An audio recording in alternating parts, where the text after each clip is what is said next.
দুই শ্রেণীর লোক হাসরের ময়দানে সবার উপরে থাকবে, যাদের কপালের মধ্যে নূরে জ্বলজ্বল করবে। কয় শ্রেণীর? সাহাবায়ে কেরাম ডাক দিয়া কয়, নবী গো, ইয়া রাসূলুল্লাহ, কারা সেই ভাগ্যবান ব্যক্তিগুলা? এই দুই শ্রেণীর লোক কারা নবী গো? তখন রসুল বললেন, প্রথম শ্রেণীর লোক হবে হক্কানি আলেম। হক্কানি, যারা এলেম অর্জন করবে, যাদের সিনার মধ্যে কোরআনের জ্ঞান হাদিসের জ্ঞান অর্জন করবে, যারা জ্ঞান চর্চা করবে, আর এলেম অর্জন করার পরে যারা এলেম বিতরণ করতে গিয়া কৃপণতা করে না, এই সমস্ত হক্কানি আলেমগুলা হাসরের ময়দানে সবার উপরে থাকবে এবং তাদের কপালে নূরে জ্বলজ্বল করবে। তুমি রাখো কি বামারো এই দয়া করো, থাকিতে যেন তোমায় না ভুলি। বন্ধু, সম্পদ দেওয়ার মালিক আল্লাহ, নেওয়ার মালিকও আল্লাহ। এই জন্য সম্পদ নিয়ে কখনো বড়াই করতে নাই, অহংকার করতে নাই। আল্লাহর দেওয়া আমানত সম্পদ যারা আল্লাহর পথে ব্যয় করবে তাদের জন্য আল্লাহ পুরস্কার রেখেছেন। এই জন্য আল্লাহ রাব্বুল আলামিন সূরা বাকারার 262 নম্বর আয়াতে কারিমায় ঘোষণা করে বলেন, বিসমিল্লাহির রহমানির রহিম,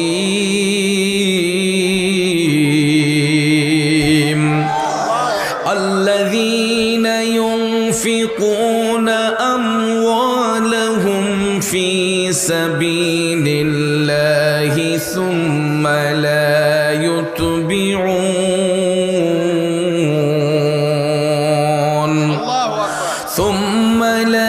يتبعون ما أنفقوا منا ولا أذى لهم أجرهم عند ربهم। উচ্চস্বরে বলুন ঘোষণাটা কার?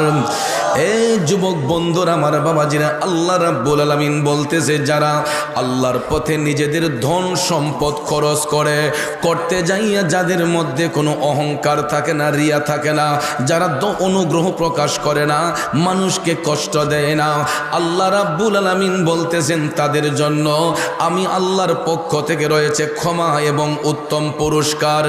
আল্লাহ রাব্বুল আলামিন বলেন, যারা নিজেদের ধন সম্পদ আল্লাহর কাজে ব্যয় করবে, আল্লাহর পথে খরচ করবে, আমার আল্লাহ কয় ওই সমস্ত ব্যক্তিদের জন্য আমি আল্লাহর পক্ষ থেকে রয়েছে উত্তম পুরস্কার। এই জন্য বন্ধুরা আল্লাহ তাআলা বলেন, ওয়ালা খাউফুন আলাইহিম ওয়ালা হুম ইয়াহজানুন।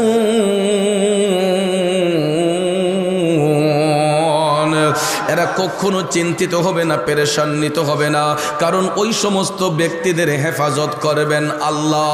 তাইলে বলুন, সম্পদ আল্লাহর দেওয়া আমানত, ওই সম্পদ খরচ করব কার পথে? জোরে কোন, খরচ করব কার পথে? করলে কি লাভ হবে নাকি লস হবে? এ আখাউড়ার বাবাজিরা, এ নবীর প্রেমিকেরা, কিন্তু আমরা খরচ করব দূরের কথা, সম্পদ অর্জন করার পরে কিছু কিছু মানুষের মধ্যে অহংকার রিয়া চলে আসে। কিন্তু বাজান রে, আমার আল্লাহ চাইলে দিতে পারে, চাইলে আল্লাহ নিতেও পারে। কথা কোন ঠিক কিনা?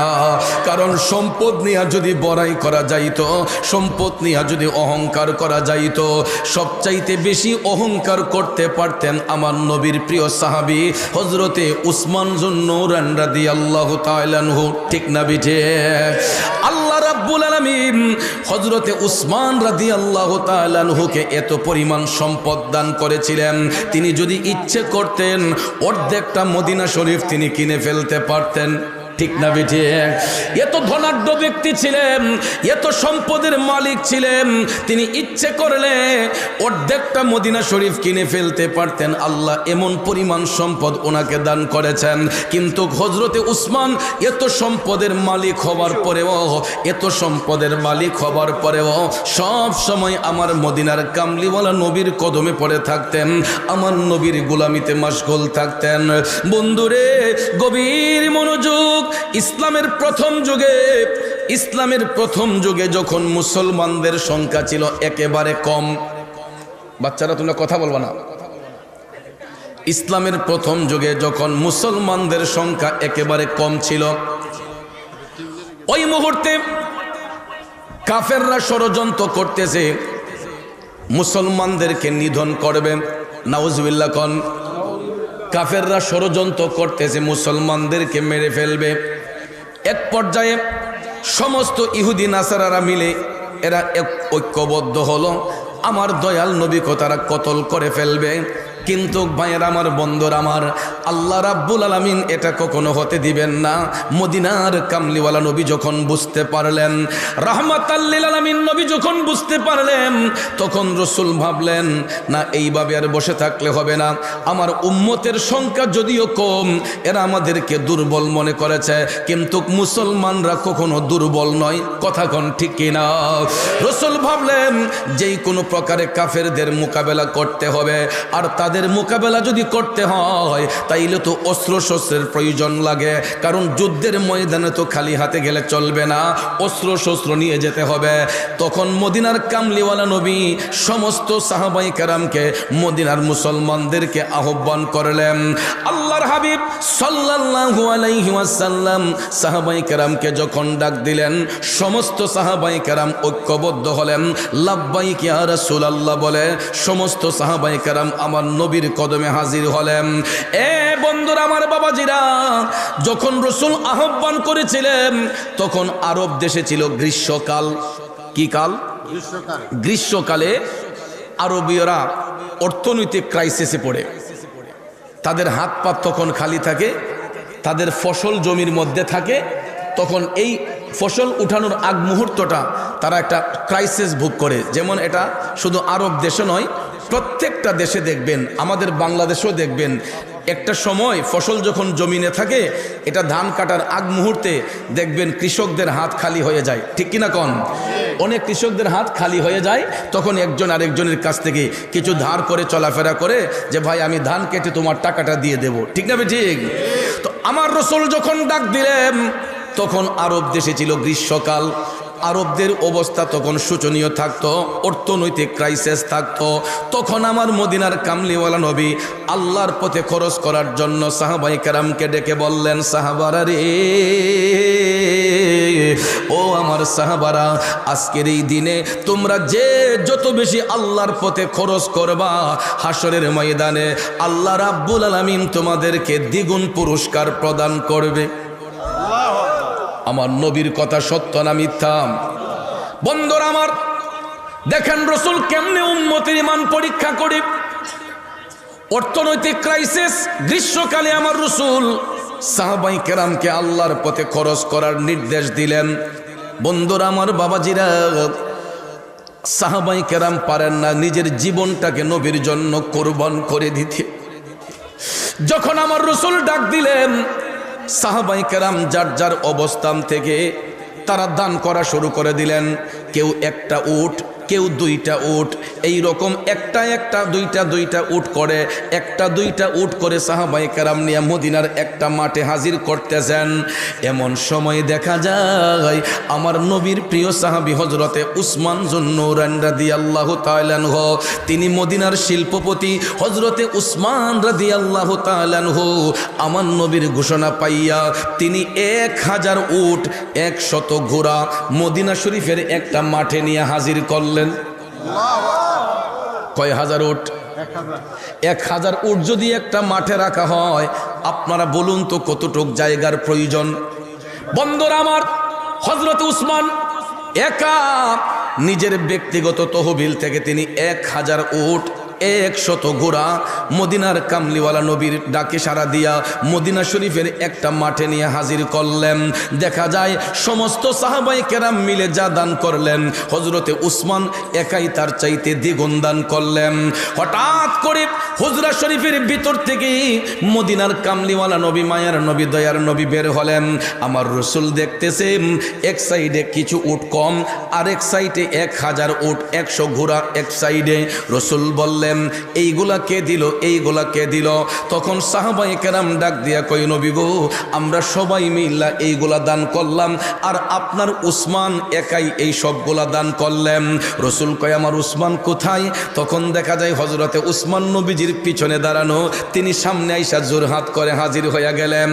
আমার রসুল ডাক দিয়া কই উসমান, উসমান রে তুমি তো জ্ঞানী হয়ে গেছো। সুবহানাল্লাহ। জ্ঞানী এটা আরবি এবং ফার্সি ভাষার সংমিশ্রণে ঘটিত, যার বাংলা অর্থ হলো ধনবান ব্যক্তি।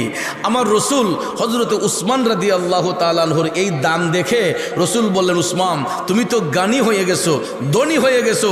আপনারা বলুন রসুল এই কথা বলাতে হযরতে উসমান উনি খুশি হওয়ার কথা না বেজার হওয়ার কথা?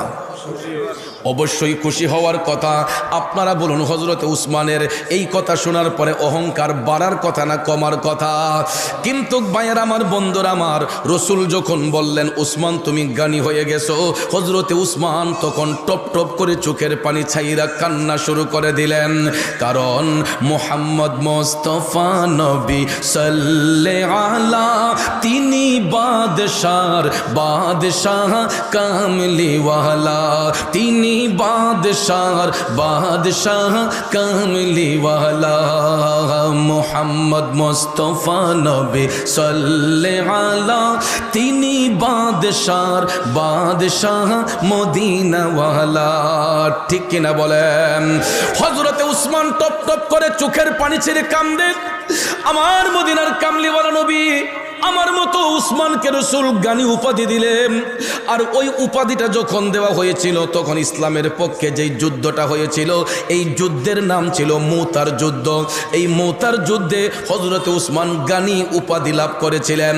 বন্ধুরা আমার, বাবাজিরা, 1000 উট 100 ঘোড়া দেওয়ার পরে হযরতে উসমান আরো পকেট থেকে 1000 স্বর্ণ মুদ্রা 1000 স্বর্ণ মুদ্রা আমার নবীর কদমে নিয়ে হাজির করে বললেন নবী গো, আমি আপাতত এইগুলা দান করলাম। কি দত? আপাতত। তাইলে বোঝা গেল উনি আরো দান করবেন। ঠিক না ঠিক? হযরত উসমান 1000 উট 100 ঘোড়া দেওয়ার পরেও তিনি বলতেছেন নবী গো, আমি আপাতত এইগুলা দান করলাম, আমার দান অব্যাহত থাকবে। এই কথা শুনে আমার রসুল বললেন উসমান তুমি তো জ্ঞানী হয়ে গেছো। রসুল যখন এই উপাধি দিলেন সঙ্গে সঙ্গে হযরতে উসমান একটা দান তহবিল গঠন করলেন। একটা দান তহবিল গঠন করে ওনার কর্মচারীদেরকে বললেন এটা 24 আওয়ার্স এটা ওপেন থাকবে, এটা যেন কখনো বন্ধ না হয়। এটা 24 ঘন্টা এই দান তহবিল ওপেন থাকবে, খোলা থাকবে, দিন নয় রাত নয়। যখনই আল্লাহর বান্দারা এখান থেকে সাহায্য চাইতে আসে, এখান থেকে কেউ যেন খালি হাতে না ফিরে। জোরে জোরে কোন সুবহানাল্লাহ। এমন দানশীল ব্যক্তি কয়জন পৃথিবীতে খুঁজে পাইবেন? বন্ধুরা আমার, বাবাজিরা, আমরা এই দেশের মধ্যে দেখবেন বড় বড় শিল্পপতিরা, বড় বড় ধনী ব্যক্তিগুলাও দান করতে গেলে একটু কৃপণতা করি। ঠিক না বেঠিক? না জানি সম্পদ কমা যায়, না জানি সম্পদ কমে যায়। আর আমাদের শিল্পপতিরা দেখবেন টাকা পয়সা হয়ে গেলে তাদের আত্ম অহংকার বেড়ে যায়, গরিবদেরকে তারা আর চোখে দেখে। ঠিক কিনা কম? কিন্তু হযরত উসমান এত ধনাঢ্য ব্যক্তি হওয়ার পরেও বিন্দু মাত্র অহংকার রিয়া জিনার মধ্যে ছিল না। বাজান আমার, বন্ধুরা আমার, হযরতে উসমান রাদিয়াল্লাহু তাআলা আনহু এই দান তহবিল গঠন করার সঙ্গে সঙ্গে আমার রসুল যখন দেখলেন এটা 24 আওয়ার্স ওপেন, তখন রসুল বললেন 2 শ্রেণীর লোক হাসরের ময়দানে সবার উপরে থাকবে, যাদের কপালের মধ্যে নূরে জ্বলজ্বল করবে। কয় শ্রেণীর? সাহাবায়ে কেরাম ডাক দিয়া কয় নবী গো, ইয়া রাসূলুল্লাহ, কারা সেই ভাগ্যবান ব্যক্তিগুলা? এই 2 শ্রেণীর লোক কারা নবী গো? তখন রসুল বললেন প্রথম শ্রেণীর লোক হবে হক্কানি আলেম।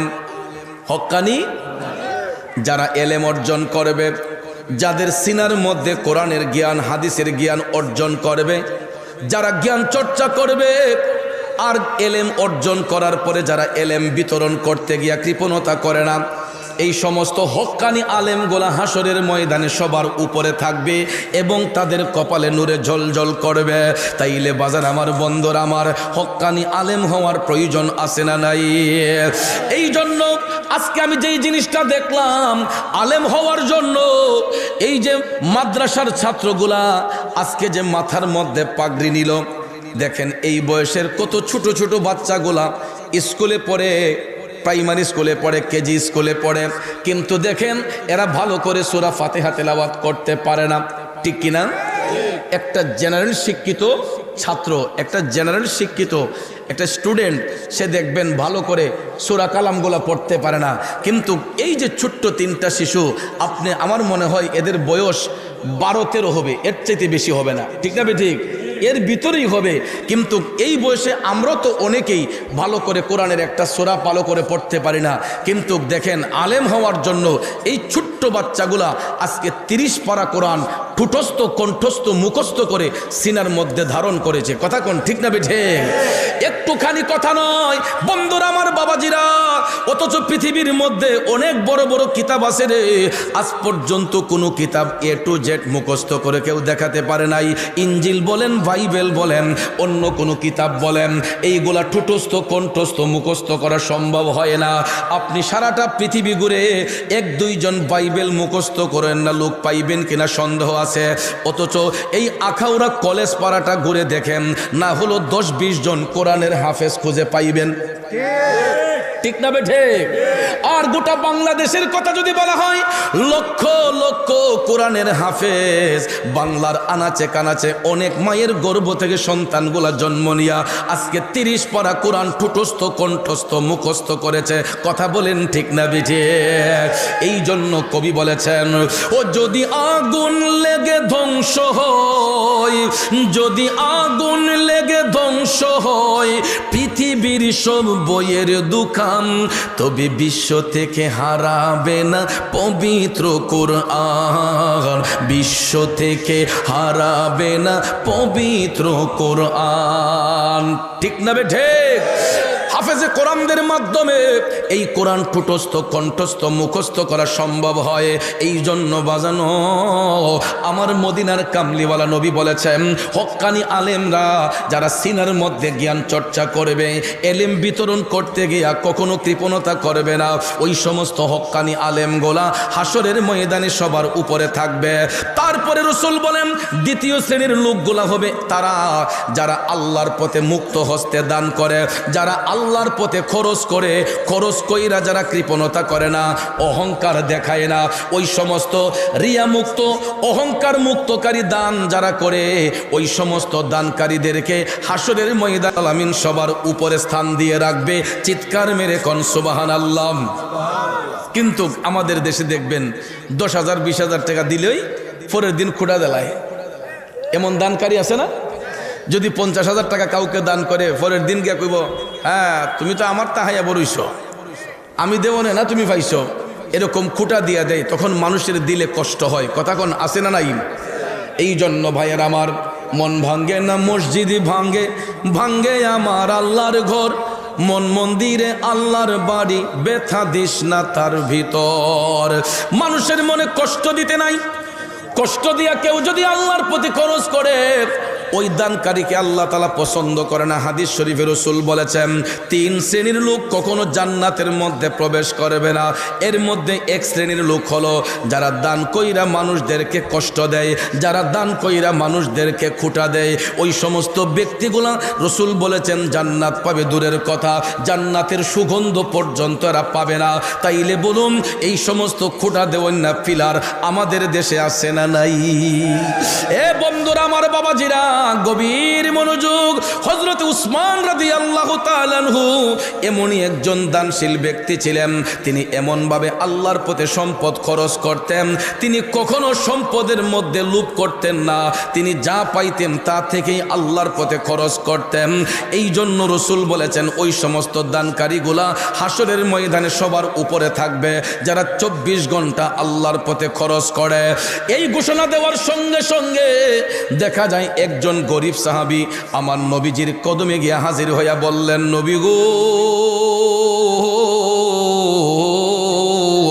ইয়া রাসূলুল্লাহ, আমি একজন অসহায় গরিব মানুষ, আমাকে কিছু সাহায্য প্রদান করেন। আল্লাহু আকবার। আপনারা বলেন, আমার নবীর কাছে কোনো কমতি আছে? রসুলের কাছে কোনো জিনিসের ঘাটতি আছে? উম্মত গিয়া নবীর কাছে অ্যাপ্লিকেশন করছে, ইয়া রাসূলুল্লাহ, আমি গরিব মানুষ, চলতে কষ্ট হয়, আমারে কিছু সাহায্য দেন। আমার রসুল ইচ্ছে করলে মুহূর্তের মধ্যে তাকে বাদশা বানায় দিতে পারতেন কিনা? এ যুবক বন্ধুরা মনোযোগ, রসুল চিন্তা করলেন আমি অবশ্যই তাকে এই মুহূর্তে দিতে পারি, কিন্তু না, আমি এখন তাকে না দিয়া আমার উসমানের কাছে পাঠাবো। আমি রসুল আজকে দেখব গরিবদের প্রতি আমার উসমানের দরদটা কেমন। সুবহানাল্লাহ। আমার রসুল ভাবলেন যে উসমান তো আমারে ভালোবাসে, আমার জন্য ফিদা, কিন্তু আমি আজকে দেখব উসমান গরিবদেরকে কতটুকু ভালোবাসে। ভাইয়ার আমার, আজকাল দেখবেন এই সমাজে বড় লোকরা 2 তলা 3 তলা বাড়ি বানাইলে ড্রয়িং রুমে দামি দামি সোফা যদি নষ্ট হয়ে যায়, ময়লা হয়ে যায়, এই জন্য গরিব লোকদেরকে সোফাতে বসতে দেয় না। আসেনিও একটু আর চোখে দেখে, আসেন এরকম? বন্ধুরা আমার, আমার মদিনার কামলিওয়ালা নবী মুহূর্তের মধ্যে দিতে পারতেন, কিন্তু রসুল বললেন না, আমি আজকে দেখব গরিবদের প্রতি আমার উসমানের উদারতাটা কেমন। এই বলে রসুল ওই গরিব সাহাবীকে বললেন, উম্মত, তুমি এই মুহূর্তে আমার উসমানের কাছে যাও, আমি তোমাকে এখন কিছু দিতে পারবো না, তুমি আমার উসমানের কাছে যাও, কারণ আমার উসমান গানি, উসমান ধনী, তুমি আমার উসমানের কাছে যাও। তো সাহাবী ভাবলেন যে রসুল যেহেতু বলেছেন, তাহলে তো অবশ্যই তিনি শিল্পপতি, একটু গিয়া দেখি। তখন এই গরিব সাহাবী রওনা হয়ে হযরতে উসমান রাদিয়াল্লাহু তাআলা আনহুর বাড়ির কাছে গিয়া দেখতেছে হযরতে উসমান ময়লাযুক্ত বালি মাখা খেজুরগুলা পানি দিয়া ধুইয়া ধুইয়া একটা বালতিতে জমাইতেছেন। তো গরিব সাহাবী দীক্ষা কৌমা নবীদি বললেন, এবারে শিল্পপতি, ইনেদি কিপটা দিয়ে কই ময়লাযুক্ত খেজুর পানি দিয়া ধুইয়া জমাইতেছে, যে এবারে নিজেই খাইব কি আমারে দিব কি? কয় না না না না, এই লোকের কাছে কিছু চাওয়া যাবে না। তখন ওই গরিব সাহাবী হযরত উসমান রাদিয়াল্লাহু তাআলা আনহুর এই দৃশ্য দেখে তিনি চলে গেলেন নবীজির কদম মোবারকে। আমার রসুল ডাক দিয়া কয়, উম্মত, তুমি খালি হাতে আসলা যে, কিছু দেই নাই? কয়, নবী গো, আমি তো চাই নাই। রসুল বললেন, কেন? তখন গরিব সাহাবী কয়, নবী গো, আপনার উসমান এত কৃপণ, এত বখিল, তার এই অবস্থা দেখে আমি তার কাছে আর চাই নাই। রসুল বললেন, কেন, কি হয়েছে? সাহাবী বলতেছেন, নবী গো, ময়লাযুক্ত খেজুরগুলো আপনার উসমান পানি দিয়া ধুইয়া ধুইয়া বালতিতে জমাইতেছে, সে নিজেই খাইব কি আমারে দিব কি? এই জন্য আমি তার কাছে কিছু চাই নাই, চলে এসেছে। আমার দয়াল নবী তখন মুস্কি মুস্কি হাইসা বলতেছেন, উম্মত, তুমি তো আমার উসমান সম্পর্কে ধারণাই নাই, আমার উসমান সম্পর্কে তুমি বুঝবা কি? যাও, তুমি আবার আমার উসমানের কাছে যাও, সেখানে গেলে পাইবা। তখন সাহাবী দ্বিতীয়বার আবার রওনা হলেন হযরত উসমান রাদিয়াল্লাহু তাআলা আনহুর বাড়ির দিকে। যাইতে যাইতে যাইতে যাইতে গো সাহাবী যখন হযরত উসমান রাদিয়াল্লাহু তাআলা আনহুর বাড়িতে গেলেন, বাড়িতে ঢোকার আগেই উনি শুনতেছেন হযরত উসমান কারে যেন বকাবকি করতেছেন, খুব মিজাজ দেখাচ্ছেন। কই, কিতারে আজকা দিবেটার মিজাজ গরম? কই, দেখি তো ঘটনা কি? বাড়ির ভিতর ঢুইকা দেখে হযরত উসমান ওনার ঘরের কর্মচারীদেরকে ইচ্ছে মতো বকাবকি করতেছেন। কারণটা কি? কারণ হলো এই কর্মচারীরা কুপির সলতা বাড়াই দিছে। কুপি চিনেন? বাচ্চারা চিনবে না, কারণ কুপির ব্যবহার তো এখন বিলুপ্ত। কুপির ব্যবহার এখন বিলুপ্ত, বাচ্চাগুলা এরা কেরাসিন তেলও চিনে না, কুপি চিনবো কেমনে? আগে তো মনে করেন কুপির ব্যবহার ছিল হারিকেন বা ল্যাম্পের মধ্যে, কুপির মধ্যে আসরের আগেই কেরাসিন তেল আইনা জমা করে রাখতে হয়েছে, সন্ধ্যার সময় এই বাতি দেওয়ান লাগছে, কথা কোন ঠিক না? এই জন্য কুপি বাচ্চারা চিনবে না, যেটাকে বাতি বলা হয়, বাতি জ্বালাইবার জন্য। এখন উসমানের ঘরের কর্মচারীরা কুপির সলতা বাড়াই দিছে। এখন কি তেল বেশি জ্বলবে না কম জ্বলবো? তখন বেশি তেল খরচ হবে, এই জন্য বাড়াইয়া দেওয়ার কারণে তিনি ওনার কর্মচারীদেরকে ধমক দিলেন যে তোমরা বাড়াইয়া দিলা কেন? বন্ধুরা আমার, এর মানে তাই নয় যে হযরত উসমান কৃপণ, কারণ ইসলাম অপচয়কারীকে পছন্দ করে না, ঠিক না বেঠিক? আপনার আমার কোটি টাকা থাকতে পারে, তাই বলে আমরা এটা অপব্যবহার করব, হইতে পারে না। প্রয়োজন ব্যতি রেখে ওভার এক্সেস খরচ করা যাবে না, কথা কোন ঠিক কিনা? প্রয়োজনের বাইরে ওভার এক্সেস খরচ করা যাবে না। আমাদের দেশে দেখবেন কিছু কিছু হারাম আছে, হারাম খাই আবার এইগুলা খরচ করতে দ্বিধাবোধ করে না, হারাম রাস্তায় ব্যয় করে, আসেনি? বন্ধুরা আমার, বাবাজিরা, আর হালাল সম্পদ যারা উপার্জন করে, হালাল পথে যেই সম্পদটা আসে, ওই সম্পদটা দেখবেন খরচ করতে গেলেও বড় মায়া লাগে, ঠিক না ঠিক? আপনি কষ্ট করে যখন একটা জিনিস যখন আপনি অর্জন করবেন, আপনি দেখবেন এইটা খরচ করতে গেলেও আপনার একটা দরদ হয়, মায়া হয়। আর যদি রেডিমেড পাইয়ালান, ওই যে বান্ডিলগুলা একটার পর একটা পাইয়ালান রেডিমেড, তখন দেখবেন এই বান্ডিলগুলা পাইতেও দেরি লাগে না, দিতেও দেরি লাগে না, কথা কোন ঠিক না ঠিক?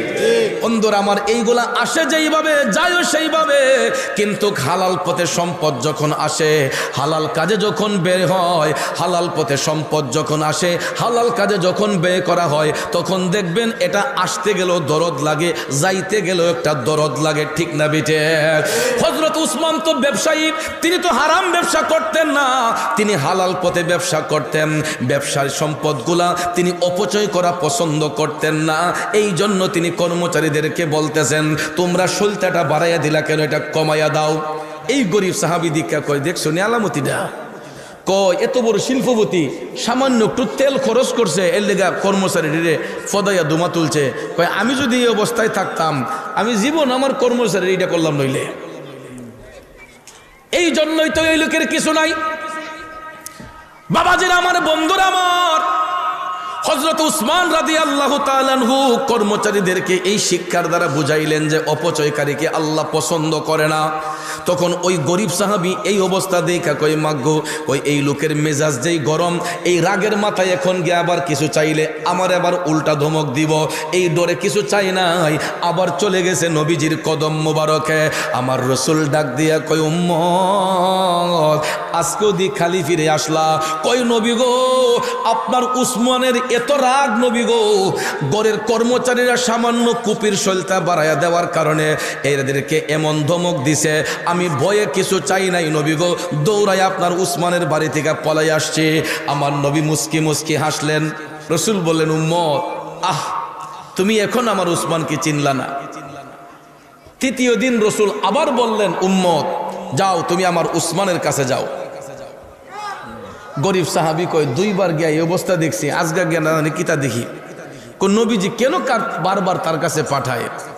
আমার রসুল কি বুঝা পাঠাইছে না বুঝা? কিন্তু ওই লোকটাই বেবুঝের, তার মধ্যে কোনো বুঝ শক্তি নাই। তৃতীয় দিন লোকটা আবার গেল, আবার তৃতীয় দিন হযরত উসমান রাদিয়াল্লাহু তাআলা আনহুর বাড়ির কাছে যাইয়া এখন দেখতেছে হযরতে উসমান রোদের মধ্যে তুলা শুকাইতে দিছেন, রোদের মাঝে তুলা দিছেন শুকাইতে, জাল দিয়ে যে জাইপা রাখছেন, তো জালের ছিদ্র দিয়ে কিছু তুলা উঠতেছে, হযরত উসমান লাফাইয়া লাফাইয়া এই তুলাটিরে জমাইতেছেন।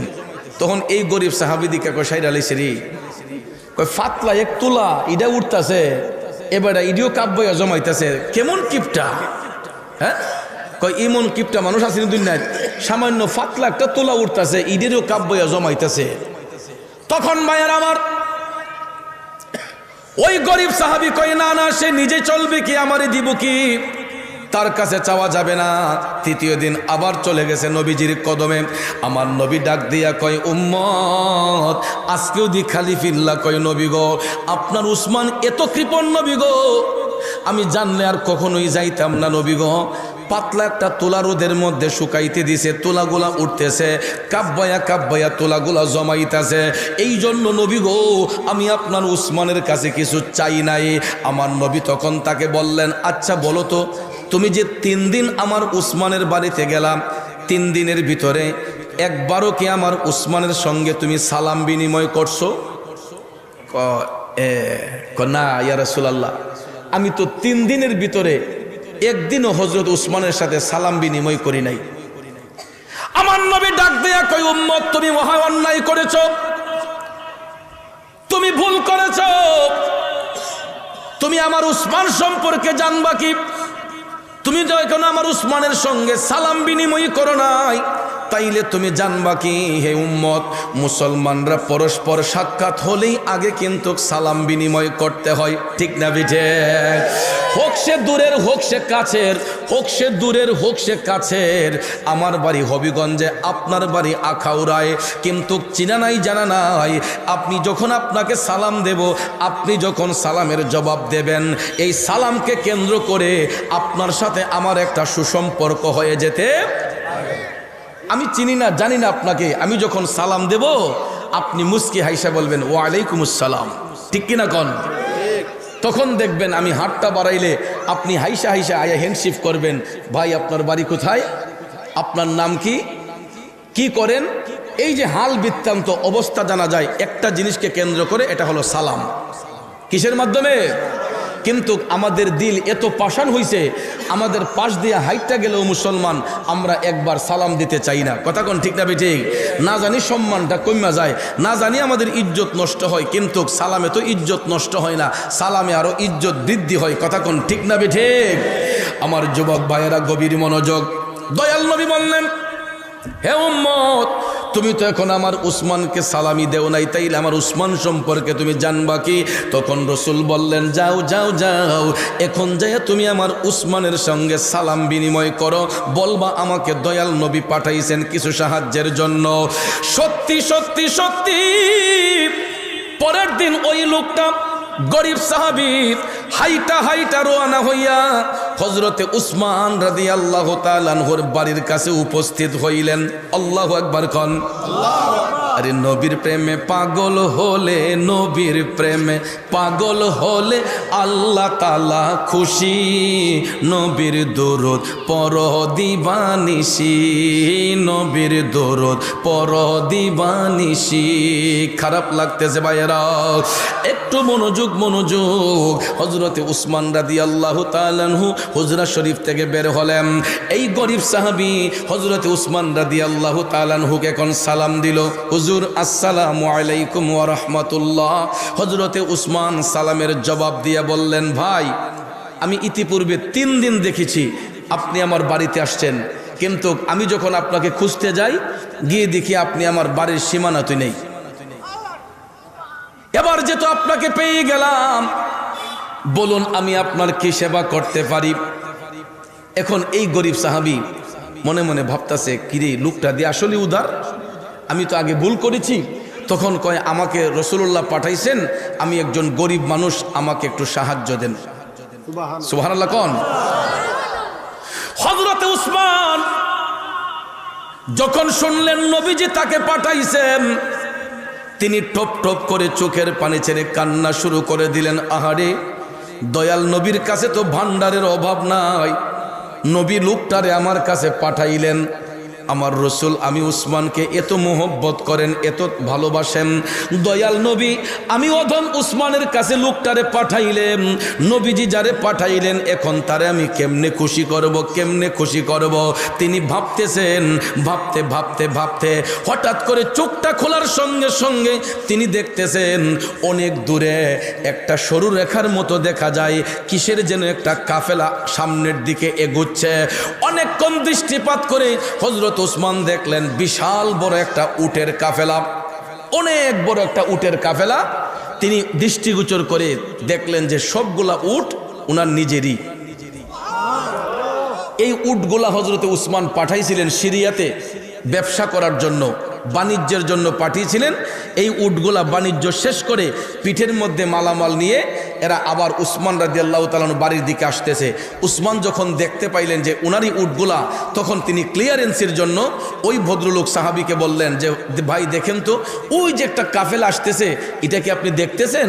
তখন এই গরিব সাহাবী তাকাইয়া কয়, হুজুর এটা তো বিশাল বড় একটা উটের কাফেলা, অনেক বড় উটের কাফেলা।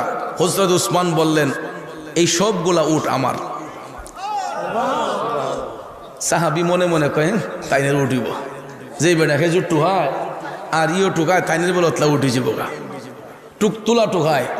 বিশ্বাস করতে পারে নাই। হযরত উসমান বললেন, ভাই একটা কাজ করেন, আপনি এখন হাইটা চলে যান ওই কাফেলার কাছে গিয়া যেই উটটা সবচেয়ে বেশি বড়, আপনার যেটা পছন্দ হয় প্রত্যেকটা উটের পিঠে মালামাল আছে, যেই উটটা আপনার পছন্দ হয় সেনাপতিরে বলবেন এটা যেন আপনাকে দিয়ে দেয়। আরো জোরে কন্যা সুবহানাল্লাহ।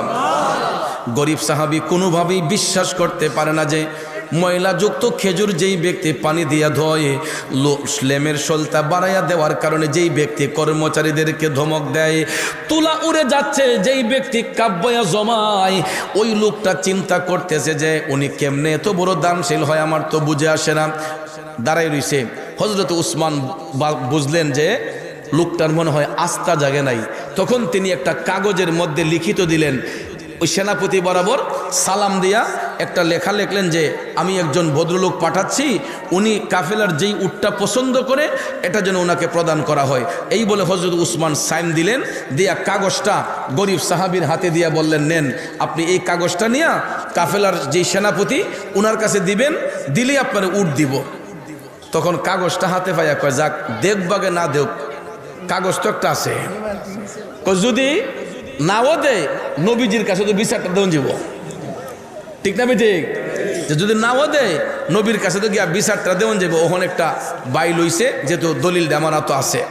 তখন ওই কাগজ নিয়ে গরিব সাহাবী সত্যি সত্যি সত্যি রওনা হয়ে গেলেন। যাইতে যাইতে যাইতে উটের কাফেলার কাছে চলে গেছে, গিয়া সেনাপতির ডাক দিলেন। সেনাপতি বের হলেন, কয় কাগজটা একটু পড়েন। সেনাপতি কাগজ পইরা যখন দেখছে হযরতে উসমান রাদিয়াল্লাহু তাআলা আনহুর সাইন, কয় সর্বনাশ, তাইলে তো আর দেরি করন যায় না। ডাক দিয়া কয়, হুজুর আপনি দেখেন কোনটা আপনার পছন্দ হয়। তারপরে গিয়া ওই গরিব সাহাবী বুঝতে পারলেন যে আসলে হযরতে উসমানের মুখের কথা আর কাগজের লেখা এক। এখন গিয়া উনি পুরো পরিপূর্ণ বিশ্বাস হলো যে হযরত উসমান দানকারী। তখন উনি একটা একটা উট দেখতেছে, তো একটা একটা উট দেখতেছে যে শত শত উটের ভিড়ে কোনটা পছন্দ কর কোনটা না। এখন এমন এক উট পছন্দ করছে যেই উট একবারে সামনে, যেটা একবারে সামনে, যেটা এইটা। সেনাপতিরে কয় আমার পছন্দ হয়েছে উট, কোনটা? ওই সামনেরটা সরানো। অন সেনাপতি পড়ছে লজ্জায়, ওর সামনেরটা যদি লাইন থেকে সরানো হয় তাহলে পিছনের যেইগুলো আছে সবটি ইডারে অনুসরণ করে ইডার ফিস ধরে নিব। আরব দেশের নিয়ম হলো উটের কাফেলা যখন মরুভূমি দিয়ে চলে, এরা কিন্তু গরুর পালের মতো পাল বান্ধা হাঁটে না, একটার পিছে আরেকটা হাঁটে। উট কিন্তু পাল বান্ধা হাঁটে না, একটার পিছনে আরেকটা হাঁটে। এখন নিয়ম হলো যে সামনেরটার অনুসরণ করে পিছনের গুলা হাঁটে, প্রত্যেকটির পিঠে মালামাল। তো কাফেলার নেতৃত্ব দিচ্ছেন সেনাপতি, উনি বললেন যে হুজুর এখন যদি লাইন থেকে সামনেরটা সরানো হয় তাইলে পিছনের গুলা এটার অনুসরণ করে চলে যাবে, তার চেয়ে বরং চলুন উসমানের বাড়ি তো কাছেই, সেখানে যাওয়ার পরে উনি যদি দিয়া দেয় আমার তো রাখার কোনো আপত্তি নাই। তখন এই ভদ্রলোক সাহাবী বলতেছেন, কেন দিবেন না? উসমান আমাকে বলছেন যে যেটা আমার পছন্দ এটা দেন, আমার যেটা পছন্দ উনি বলছেন সেটা দিবেন, তাহলে দিবেন না কেন? এটা তো একটা কথা। তখন সেনাপতি বলতেছে, ঠিক আছে আমি দেব, তাহলে একটা কাজ করি, আমি একজন বার্তাবাহক পাঠাই উসমানের বাড়িতে, উনি যদি বার্তাবাহককে বলে দেন আপনাকে এটা দিয়ে দেওয়ার জন্য, তাহলে তো আমার রাখার আর কোনো অধিকার নাই, ঠিক না? ঠিক বাবাজিরা আমার, সত্যি সত্যি সত্যি সেনাপতি একজন বার্তাবাহক পাঠাইয়া দিলেন। ওই বার্তাবাহক চলে গেলেন হযরত উসমান রাদিয়াল্লাহু তাআলা আনহুর বাড়িতে। ডাক দিয়া বলে, হুজুর একটু আগে আপনি যেই ভদ্রলোকরে পাঠাইলেন উনি এমন এক উট পছন্দ করছে হুজুর, যেটা একদম সামনের সারিতে। হুজুর যদি সামনের সারি থেকে এটা সরানো হয় পিছনের গুলা তো এটার অনুসরণ করে সবটি চলে যাবে এটার পিছনে। এখন কি করা যায়, কি করব? হযরত উসমান টপ টপ করে চোখের পানি ছাইরা কেঁদে কেঁদে বলতেছেন, বার্তাবাহক দেরি করতেছো কেন, তাড়াতাড়ি যাও।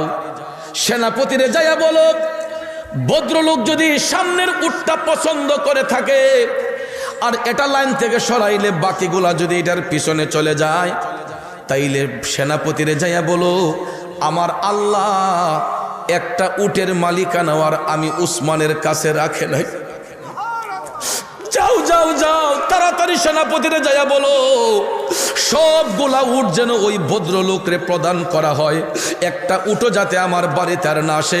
যাইয়া বলো আল্লাহ তাআলা সবগুলা উটের জিম্মাদারি দান করছে ওই গরিব ভদ্রলোককে। জোরে জোরে কন্যা সুবহানাল্লাহ।